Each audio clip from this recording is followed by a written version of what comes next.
My name is Ted Janulis from Investable Oceans, and I'm here with a fantastic group of people to talk to you about investing in the regenerative blue economy. I was at Necker last year. I had the pleasure of being there, and I know sort of the way things go, which is that there's brilliant people there who think very conceptually, visually, but also practically, systems thinkers, et cetera. So as we approach this idea of investments, we want to make sure that we keep it relevant for all of you and give you something that's meaningful from your perspective. So we're going to start by having each of our three panelists introduce themselves, and they're all rock stars. So we're in for a real treat. Thank you very much for joining us. And we're going to start off with Kim Colt from For Good Ventures. Thank you for having me. It's lovely to be able to join you here. My name is Kim Colt. I'm the founder and president of For Good Ventures. We are a family office investing in companies that are doing something good for humanity or the environment as the fundamental way they're in business. And ocean tech is a big part of our portfolio. And Adam Draper from Boost VC, please. Maybe I didn't get the invite to the Necker Island thing because I was not at the island, but it sounds awesome. My name is Adam Draper. I am the founder and managing director of Boost VC, the accelerator for sci-fi tech. I have a experience sort of surrounding myself with non-consensus concepts that have sort of a high alpha return profile, ideally. And so we focus on cryptocurrencies, virtual reality, and climate tech with an ocean tech focus is sort of my thought process. I believe the first quadrillionaire will be a climate tech founder. So fantastic. Thank you and welcome. And Pierre Rousseau from BNP Paribas. Yeah, thanks, Ted. So I'm the one from Europe here. I'm talking from Lisbon, the place where normally everything starts from ocean. And I'm acting as an advisor for BNP Paribas, which is a large bank, and mainly on sustainable business. And blue economy is one of them. And I'm quite happy to move on that direction after spending 24 years in Asia. I would like to connect all the dots between all the type of finance, and I will be quite happy to have discussion here from the crypto to the impact investing to the all type of investing which are making the world getting better, and we can see that everything can have an impact anyway. Thank you. So as you can see, we've got some diverse backgrounds here, some real talent and different approaches to finance also. So just to throw out two things that we'd love you to come away from after our time together. One is a shared vocabulary on some of these terms that can be a little confusing. There's a real word salad out there these days between sustainability and blue economy, impact investing, ESG, all these different things. And as we were advised beforehand, but we cheerily follow the advice, trying to keep it straightforward. And again, the more you think through some of these concepts together, they become very understandable. The second thing is you want to focus on stories, because that's what drives so much of oceans investing, really investing overall and really oceans overall. So we want to do our best to draw out some of the, both the life stories and the investment stories of the folks who are on this panel, because they're pretty extraordinary. So hopefully you're seeing on your screen in just a minute here, the only graphic or slide we're going to have in the whole time. And this is just to give you some way to frame in your mind investing in the ocean. And this doesn't take into account NGOs or countries or things like this, but this is just from an investor's perspective. If you look at that chart that's there, and on one end you have philanthropy, pure philanthropy, where you give your money to someone and you count on them being effective stewards and doing responsible things with it to affect positive change. And on the other hand is at market investing, like you read about in the Wall Street Journal, where it's really just about the returns. And if you get some extra impact, that's okay, but it's really returns first. And those are on the edges of the spectrum. That's where you see philanthropy and market investing. And then you have all these other hybrids and combinations. And how do you figure those out? We're going to hear a great example a little bit later from Pierre of one that encompasses everything. So one actual investment can have all those different pieces in it. But I encourage you to just think about this when you're investing in something or you're hearing what we're talking about.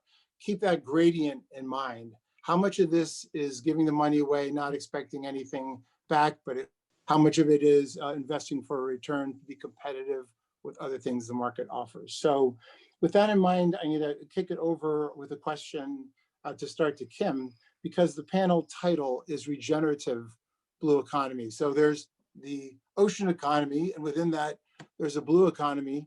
And now we're talking about a regenerative blue economy. And Kim, I thought you had a great way of expressing a little bit about that. So if you could share that, it'd be wonderful. I think first, if you look into regeneration, it has a couple of different meanings. One is to be formed again. For example, our body can regenerate its tissue, to produce again chemically, to change radically for the better, and to restore to original strengths and properties. And I think all four of these really, they're distinct and yet related. Together, they allude to a continuity and a restorative healing component. So if we look at the ocean, blue tech, as a collective living system over time, which produces and sustains life, provides food, keeps our atmosphere healthy. This is really about how do we look for ways to allow the ocean to heal and get back to its natural balanced state so that it can continue to do and provide all of the wonderful gifts that it has. Similarly, I think regenerative economy talks about the fact that as you give, you have an ability to receive. And what I like about impact investing is the more that as you invest, as you give, hopefully if they're a viable business model, that money can come back to you, and then you get to continue to deploy it at a greater scale. So it's kind of this cyclical continuum.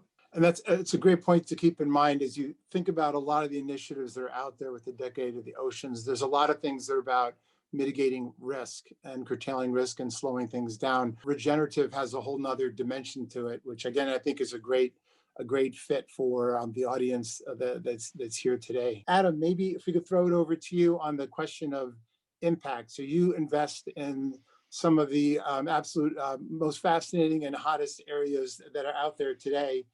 Whether it's oceans or other parts too, how do you, when people ask you if you're a quote impact investor, how do you describe that with respect to your investment philosophy? I'm in the business of finding these most dynamic, smart people who are solving the hardest problems and surrounding myself with them and finding ways in which I can sort of be a part of their story. If in my experience with cryptocurrency, when I was diligencing Coinbase, what I found was the entire ecosystem was composed of the smartest people I'd ever met, and the most dynamic humans I'd ever met, and the most passionate people about technology. And that just made it, this was 12 years ago, and that just made it a super compelling place to hang out and be. And talent is attracted to that concept. As I've gotten more and more deeply involved in oceans, they have the same activist, idealist strain that the cryptocurrency market had. So, in my opinion, what you need in order to create value is a high density of that brain power. That's the reason that's not the only reason I'm in oceans. One is that I believe it's the answer to climate change, to restore it regeneratively to its former glory. And it's sick and we need to clean it up. But I also believe that where smart people are hanging out, you're going to have markets. When people ask me if I'm an impact investor, I'm an investor. I want to make impact. I want to find the most outrageous concepts that are non-consensus and help them translate to the world. I find that the ocean companies, they do have a problem, and the main problem is actually this. What you've both alluded to is that there's this spectrum. There's the spectrum of activist nonprofit to the well, it's really, that's where it is.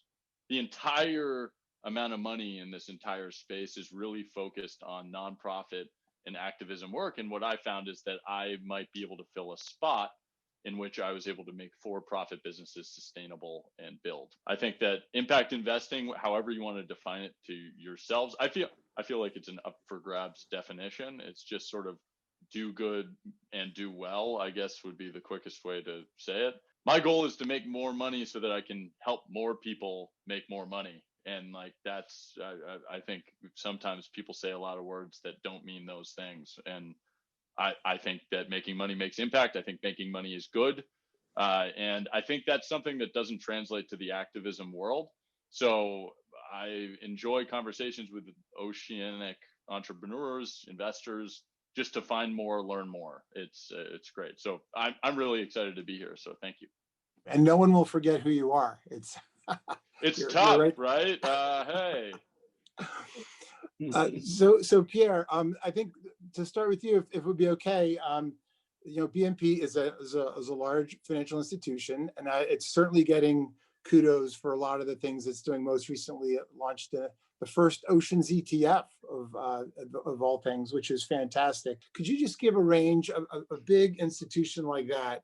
What's the range of things that you're focused on in terms of connecting into the people trying to do the work that you're hearing about on the impact side and the VC side? How do you tackle that from within a big institution? We can talk about blue economy, we can talk about regenerating farming, regenerating ocean, etc. But what the bank is first, the first things the banks ask is clients. They are institutional clients, they have retail clients, they have corporate clients. And what we have to do is that, what do you think a bank has been financing before the black and the dirty? It's because the clients were using it. And we were you are in a fossil fuel economy. What else do you want to finance than the fossil fuel economy? So when your clients are moving to the direction of financing something else and financing on purpose, we have to follow our clients. And investors has been probably the first one to move on that direction. So they say, I remember when I was a stockbroker, the people telling me, but why you don't think long term? Why you don't think about the future? What you don't think? That was a few years ago. I'm very old, so it was 25 years ago. So that's the people telling you. And after, you have the corporate who came to that, and then you have the civil society who came, etc., and your retail people. And so what is driving everything is your client, okay, first of all. And second thing, after that came science. Science, nobody talked about science before. Nobody never put science in the middle of the game. And today, science is the beginning of the story. So you have science that you have to take in one side. You have your clients. You have a regulatory body. Keep in mind, we are regulated bodies. We cannot do what we want. On top of that, you have the entire community around you who are asking, what are you doing? What do you want to do? We are in the middle of this ecosystem. And when things move, we have to move. What we can do as a bank, we can leverage, or we can finance or not finance. So that's or we can incentivize and move and invest where the people wants to invest. That's the play we can do. But at the end, we are using the money of our clients, and we are reusing the money of our clients. Okay, so to other clients. We talk about investing. For us, there will be in a bank, the first thing is to start from the business, the economic business, and then to integrate slowly everything about purpose. So this is why we create the loans, the green loans, the green bonds, and so we are putting the wall in green and in blue of what we're doing, and we are integrating slowly. But this doesn't change the game. We have to finance the transition, because we are not coming from a white page or from something. We are coming from a situation which is very bad to bring it back to another situation. So we have to finance the transition. We cannot suddenly forget about everything what happened in the last 300 years. If we have put carbon in the soil during 300 years, we cannot say it doesn't exist anymore. But what about if we're starting to do catalytic loan? So means instead to do a grant which is going somewhere, is giving money, will get his money back if a certain level of performance is achieved. So what happened, he can reuse the money to use another catalytic for another business. What about the public money who can use this money instead to invest the money and doesn't control the performance if it's making return or not, but make this as a de-risking tool in order to attract private money to come, because the people are afraid to invest. And creating blended finance create mechanism where I will attract more private money coming because it will be de-risk and because we will have the catalytic from the philanthropist. So working together, we are creating solution which will be allowed to finance project. You know, I will tell you something. If you are an activist, okay, and you go and you say, we have to save the planet and we have to save the whale, it's important to save the whale because one whale is the equivalent in carbon of Manhattan. In Manhattan, the famous park you have in Manhattan in New York. So saving that, if you go to see an investor, he will not understand. But if with my friend Adam, we create a crypto carbon where we can go and say, look, we will compute the value, of a whale. And suddenly by the measurement of carbon that we have, you will make a return and a value which will be above 60%. What do you think he will do? He will invest in the whale. And this is what we have to do. It's a language issue. We have to transform the way that the people are presenting to each other, but with the same goal of purpose.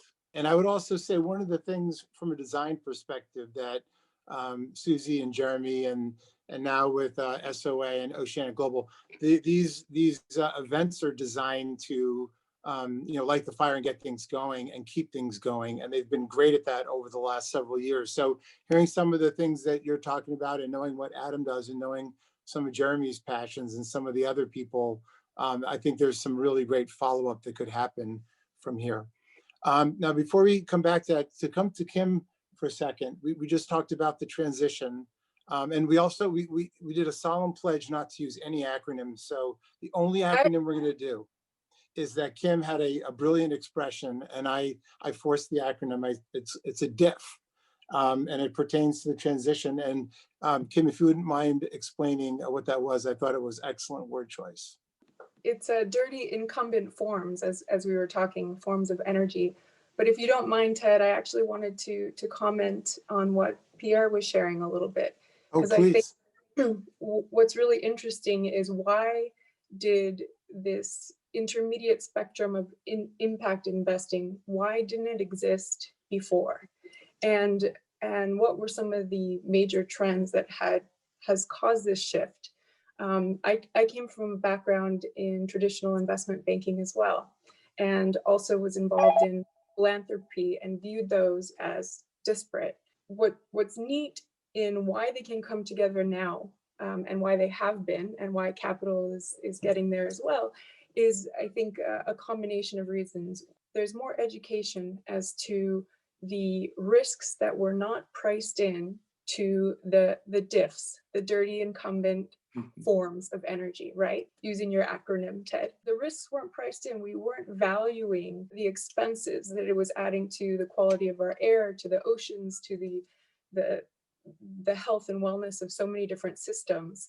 I think without understanding those as real costs that should be priced in, it's inevitable that if you're basically taking for free with no cost from a resource, you're going to be able to get really high returns versus, if you actually have accountability to make sure that you're being a good steward of all potential costs. And that's what impact investing is. It's taking all of those other risks and responsibilities into consideration. It's giving a fuller picture of what our investment dollars are doing. The reason why it's changing is because people realized the dirty incumbent forms, these other forms of energy, are actually much more expensive than you think. And it doesn't include the government related costs where they have to pay exorbitant amounts for the downstream effects like healthcare and the natural disasters and climate crisis and heat. And the insurance companies then will be affected, and with that, the financial institutions. And so there's a recalibration as we begin to realize that these risks are real. And that offers an opportunity for us to think about, okay, there must be a better way for us to self-sustain. Otherwise, we won't live the quality of life that we are now. Certainly, we've also forgotten about half the planet in that quality of life, and there should be a way to include them as well. I think what's special is if you can show that you're doing something that's cheaper and more economical in a capitalistic society, it is bound to thrive. And that's kind of what brought me from being both in investment banking and in philanthropy and seeing could I merge the two. I actually think for the first time, there's going to be a high correlation between profit and purpose. And the reason is multifold. But in addition to those risks, the younger generations have a better sensitivity and awareness of these things. So their purchasing power is supporting companies that are doing the right thing. And, in addition to that, the largest transfer of wealth in the developing world is going to those who understand what's at stake for us all. It's not necessarily in the middle. In reality, I love that your chart is philanthropy, impact investing, and market investing as a way to keep it very simple. In reality, it's incredibly complex, and the complexity is good because, like Pierre mentioned, it brings in all these different types of financing, which is needed for the private markets to pay attention and different forms of capital to come in. You need the debt equity hybrids with lower risk.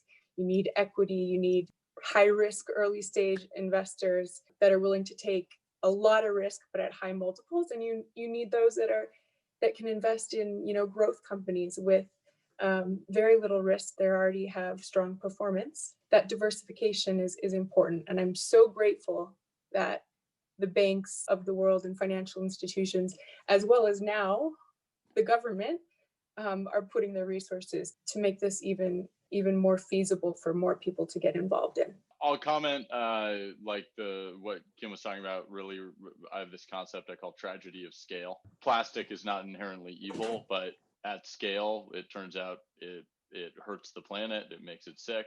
And what we're dealing with, that equation of like what you're calling DIFs, diffs, all of those, we hit scale, right? Like we hit and we see that we have a problem, and now's our time to deal with it. And some of those things are like, life-threatening things or humanity-threatening things. And like, we should probably deal with it and put it at the priority list. I think there's peer pressure, which is good and bad. Like there's peer pressure to do good with your money now. I mean, personally, my opinion is if you're chasing returns, doing good with your money is going to net better returns. The ocean is the biggest provider of like life on the planet. And that not being a market is a ridiculous concept to me. And for some reason, we're blind as humans to the fact that is 70% of the planet. And we just are unfathomably unable to understand how big that resource is. So we don't quantify it.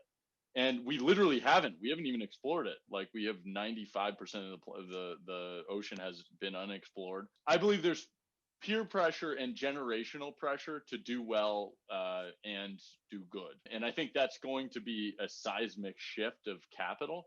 But I also think in general, we're looking at a resource that is like multiple, like trillions and trillions of dollars a year in value.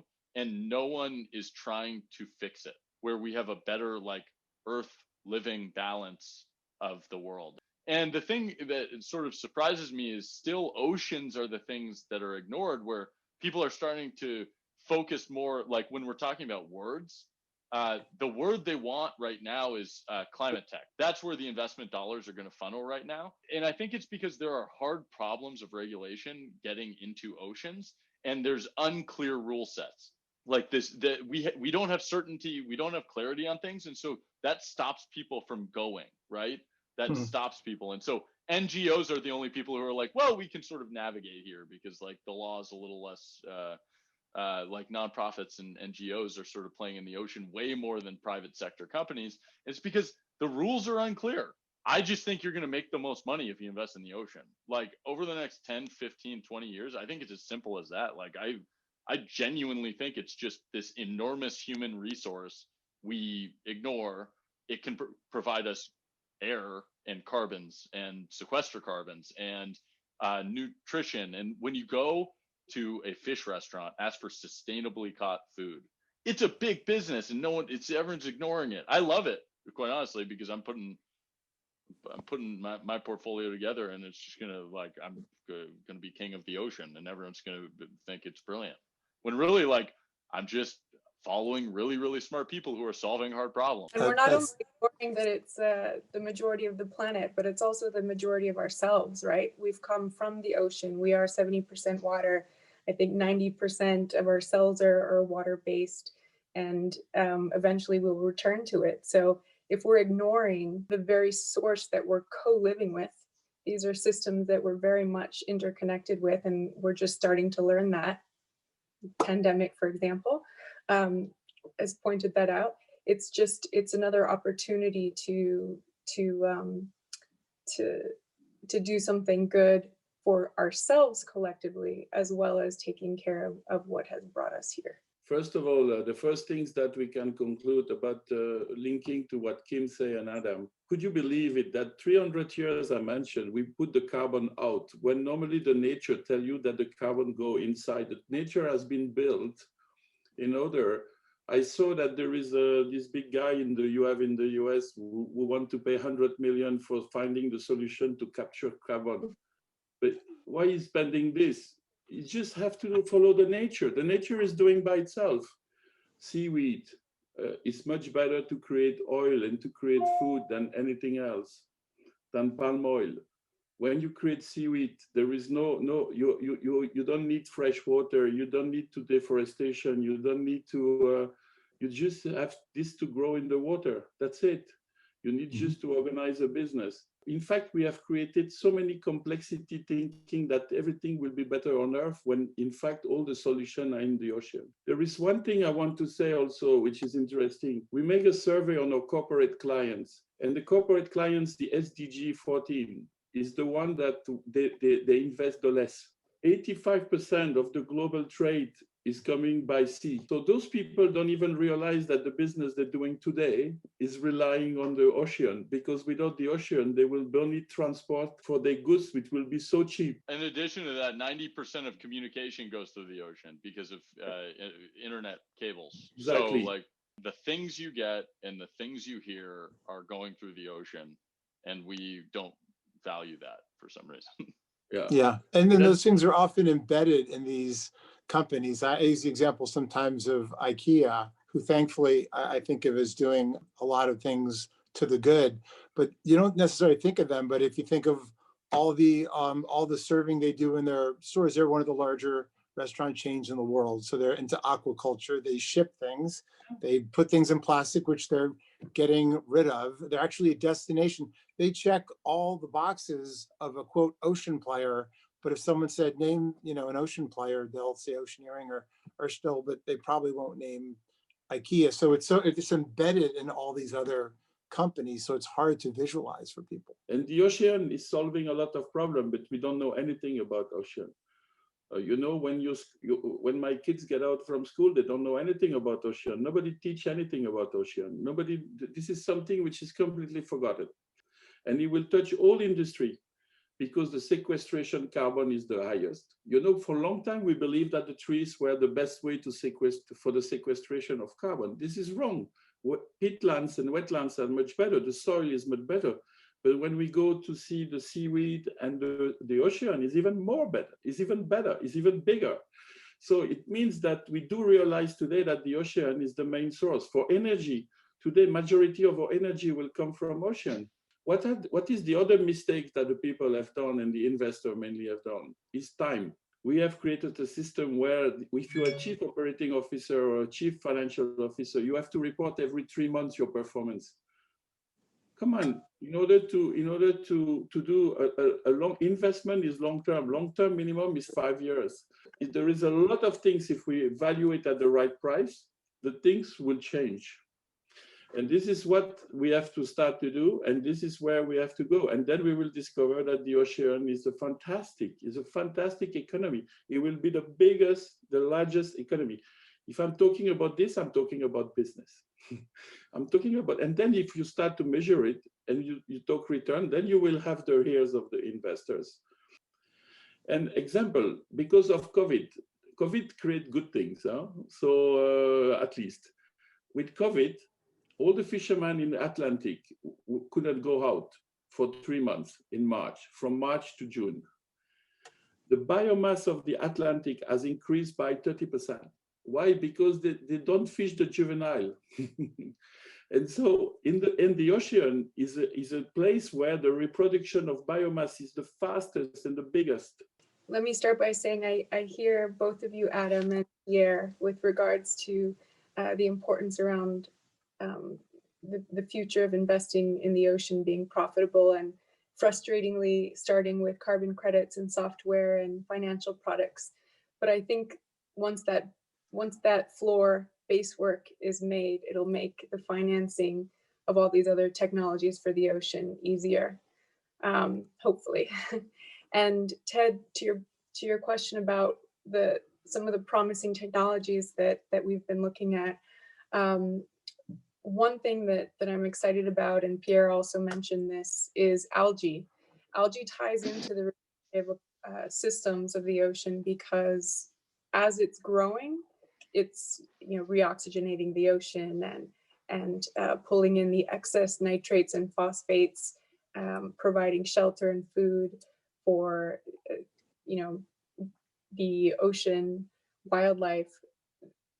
But then also as it decomposes on the end of the cycle, it can be used in fertilizers to rapidly increase the growth factors of our agriculture, and increasing food productivity is incredibly important for the future populations that we are inevitably going to experience. And I think algae is one of those examples that you can use. You can change the composition of it and use it for so many things within its life cycle, and it's good growing and it's good decomposing.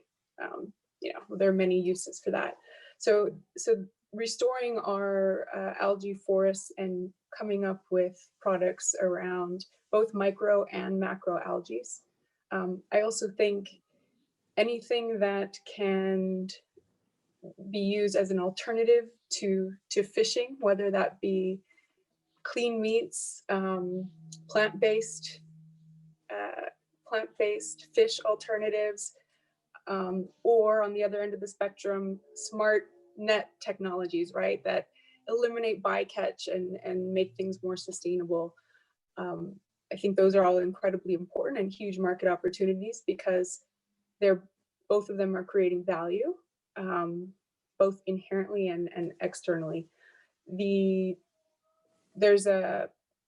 think biotech has a really neat role as well.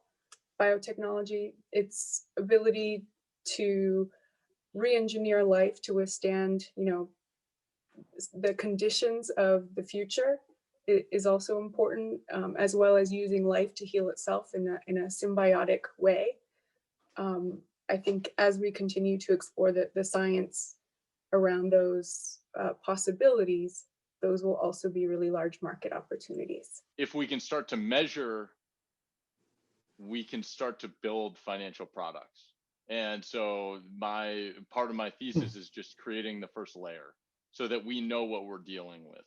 And so that's the first layer of things that I'm looking for, is really, really ambitious founders trying to just discover more and build markets. And then on the other side, there are just biodiversity, and bio is definitely this huge, huge, huge thing. And the company that's relevant then is jumping into my head. So on the data side, one of the ones I'm very proud of, there are a couple, Aquai, Blue Ocean Gear. Blue Ocean Gear is really fun because they had to, you know, Tile, the company Tile, that like you track your stuff around. They're basically like Tile for the ocean. So you, like these fishermen, they have to, but the problem with that is like you have to get you have to make a Tile like sensor like sense in the middle of the ocean while it's being hit by 40-foot waves. And it's the conversations I got to sit in on with their engineering team were so fun because it was just like, okay, like 40-foot waves are hitting this thing. How do we make sure that it doesn't break? And it's like such a basic question, but they had like 7 awesome, really well thought out answers. And then on the other side, we had a company just story wise that was not only hit by COVID last year, but was also hit by a hurricane. And so and it's a company called Coral Vita, and they actually just announced a fundraise of $2 million, but they are using a process called microfracturing to grow coral reefs back at a more rapid pace. It is the definition of sort of what you would see in impact world, where it is doing good and well, while also very like, it turns out coral reefs are a percentage of GDP just based off of tourism and fisheries for countries. And that's crazy. That was crazy to me to find out, like when they told me that. And so I realized how big of a market this was and how much people were just going to naturally undervalue it because they're building coral reefs. Like that sounds like such manual labor, where it is, but it's also like an important piece of infrastructure for any country, any land, any ocean-based country. I mean, we're still trying to find the next biggest ocean-based. I mean, okay, so real talk, my serious ambition, like crazy ambition, is ocean cities, but the biggest issue there is like the lack of certainty on regulatory thresholds. And so, and the reason that we came up with the law of the sea, it turns out, is because we didn't want the UN didn't want like every country attacking each other, so they came up with like a system that everyone just has mutually agreed upon. It's not like a real law. It's just sort of like 60 countries have agreed to it, so everyone agrees to it. And it's based on, there's a whole, I've accumulated a wealth of research and podcasts if anyone cares to read more about the law of the sea. So I believe we're going to have. So important, by the way. I mean, the Yeah. future of policy with regards to the oceans is going to be critical. And to your point about how do you measure and enforce that as well, I'm so glad you're looking into systems, because if you can't measure and monitor, how do you know you're improving? Good. I'm just like falling into these things. So Graham and Dodd, then Law of the Sea. Kim makes it sound so eloquent, but like it's like falling and tripping and meeting people. And so we got cities, we got coral, we got algae, we got tech, and data. Pierre, Pierre? How about data? Pierre, how about you? Carbon also mentioned. Blue carbon has been mentioned already. Yeah. I think what we do in a bank, a bank is normally to finance, and what we have to do now in order to catch up with all these changes and transformation is, first of all, think about what are all the solutions. So I mentioned the blended solution. So we can do that with project bonds, so we can do that with a fund. So that's the 2 way to work. We have to think about carbon sequestration and how to involve carbon sequestration in the way we finance. So there also, as Kim said, measurement and methodology and follow-up is very important, and impact measurement. And when we talk about impact measurement, we need data. And when we need data, we need technology, we need big data management. This is the big story of tomorrow, is how to gather all data and all manage those data. You have different routes. You have in Europe, you have a program organized directly by Europe, which is pretty big, called Copernicus, and also they call it now a twin light for ocean, and gathering all the industry and the tech. In the US, I think the big GAFA are all involved in that now. You see a lot of movement in data. So data is a very, very critical part, because that's the only way to measure. And we have to measure independently. So probably Adam will be again happy because we will talk about blockchain and all this new technology will allow to do things that was impossible to do, and quantum measurement and all these type of things, which are very useful for that. After that, we have to put the people together to make things happening. And here I will give you the example of what we do on the coral reef. So the coral reef, first of all, the initiative came from non-profit organization. It came from two foundations, the Paul Allen Foundation called Vulcan, and the Prince Monaco, you know, the nice guy living on his rocks in Europe, which is a fan of Ocean. So the Prince II of Monaco, which is pushing a lot. So they initiated 2 years ago the idea to save and to put a fund in place in order to save all the coral, because you know the coral today is an adaptation issue. It's not a mitigation. The coral disappear already, and is a question to save what we can save. Then they approach United Nations, and United Nations put together a trust in order to collect the donor for the public money. So you had philanthropists, and then you had the donors, but they realized that if we want to save all the project, there will be not enough money from philanthropists and from donors. We have to bring the private sector. So that's why we came in the game, and then we create a coalition. And in the coalition of private sector, there are different people. SOA, which is I think our friends of today, they're part of it because they are part of the incubator in order to identify the company that will be regenerating the corals. And so we put them as an accumulator, incubator, accelerator type of role, because we will try to finance all, and those people, the fund will finance all this company. Then we have an insurance company, because you know it's good to start to renovate and to put project on corals, but most of them are exposed for climate risk. You talk about hurricane and things. So we have to involve in the project protection. So we have a climate risk protection of some of those projects to make sure that when we go forward and we give job to coastal communities, if there is a hurricane coming or a storm, they can still continue after that, and they get money back from the insurance in order to continue. So we integrate that. And after that, we have to think about investors. So we bring private investor. But in order to attract the private investor, we will use the money from the public donors in order to do the first tranche, the junior tranche of the fund, in order to reduce the risk. So it will be probably around a 20 to 25% discount. So that means if you will invest as an investor, if you invest 80 cents or 75 cents, you will get 100 back. So that means you feel that you have a protection there and a de-risking system. And then we will finance project. There have been 130 projects which has been proposed that will be analyzed and going through different communities. And the idea is really to put all the skill together. It's like the Avengers, you know, the Avengers, you put the best skills of everybody. So the best skills of the philanthropy, the best skills of the public money, the best skills of the private, and you put all this together, the impact people, the insurance people, and then you come out by building together and binding a project and a solution that will fund probably, we will go first for 600 million, but after that, he may go to another level to finance project in every country. At least at the beginning, we do believe that it will be 14 countries, and then we will extend it.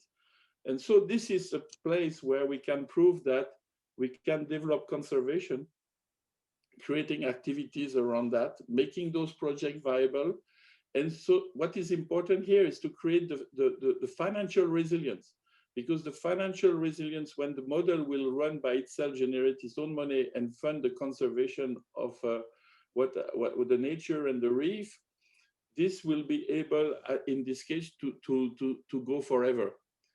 While you give only donation and donors, normally when there is no more money, like COVID, when you have to spend so much money for the COVID, you know, I've seen 30% of the money leaving the coral reef to be moved to the COVID.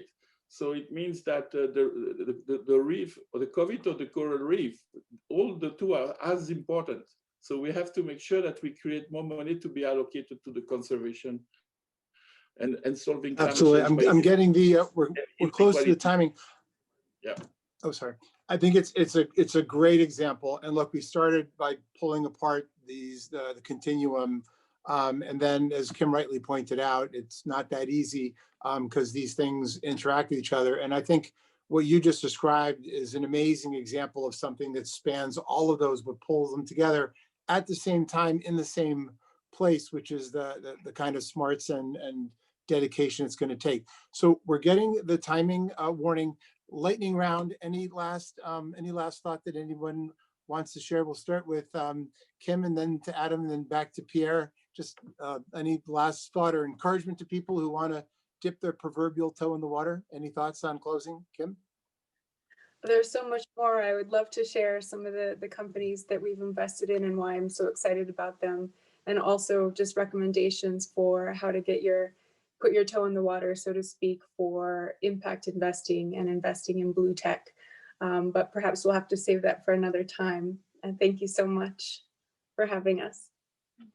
Oh, thank you. You were just incredibly thoughtful. Adam, how about you? Yeah, the ocean's awesome, so you should invest in it. So, and if you want to connect, you can feel free to email me, adam@boost.vc. So that's yeah, but you should invest in the ocean, or at least go surf, because that's you investing in the ocean too. And I think they're going to put everybody's contact information. Any of us would be happy to follow up, and great folks here. So Pierre, anything from you on parting here? I think we need to create pilots, and after we have to scale them, and because we don't know, so we have to do. But the scale is important. It's not only a tragedy; it's maybe a tragedy for the scale of plastic in the ocean. But in order to scale project, we need to do that. So scaling is very important, because only by scaling you will have an impact. And for that, we need to speak the same language. Sometimes the question of language, and I come back to what you say at the beginning, impact, return, all this is just a question, you express it to the right people. And I think if we adapt a language to the person, to the person we have in front of us, I think we will see that it's possible to solve many things together. And the collective is so important. Thank you. And thank you to all of our panelists. You were all awesome. And thank you to the audience for sticking with us on Finance Today. Special thank you to Jeremy and Susie for being such incredible connectors and bringing us all together and keeping things going, importantly. And also both Leah at Oceanic Global and her team, and Danielle at SOA. We're talking about, quote, business today, but they are fantastic at engaging business and corporates and people from all different backgrounds, incredibly inclusive, but really paying attention to a lot of the things that we talked about today. So kudos to them as well. And thanks for having us, everybody.